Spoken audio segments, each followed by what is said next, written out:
আসসালামু আলাইকুম। Hello everyone, চিংড়ি মাছ দিয়ে এসি শাক ভাজি করব।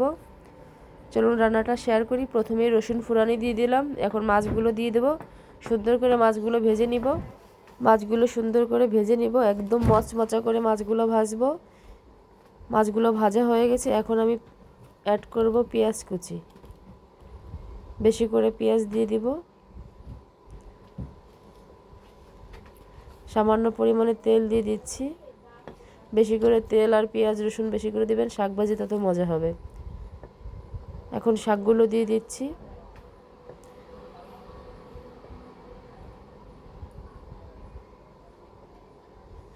এখানে 3-4 রকমের শাক আছে,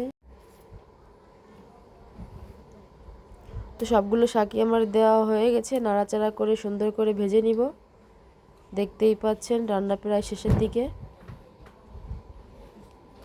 বেশি করে তেল দিলে শাকের মজাটা একটু বেশিই হয়। দেখতেই পাচ্ছেন আমি একটু ভিজা ভিজা রাখবো, যেহেতু আমি শুধু তেল দিয়ে ভাজি করতেছি, কোনো রকমের পানি নেই। তো রান্না আমার শেষের দিকে, এখন আমি একটা বাটিতে নামিয়ে নেব। অবশ্যই কমেন্ট করে জানাবেন কেমন হয়েছে। ভিডিওটি ভালো লাগলে আমার চ্যানেলটিকে সাবস্ক্রাইব করবেন। আজকের মতো এখানে বিদায় নিচ্ছি। সবাই ভালো থাকবেন। সবাইকে ধন্যবাদ।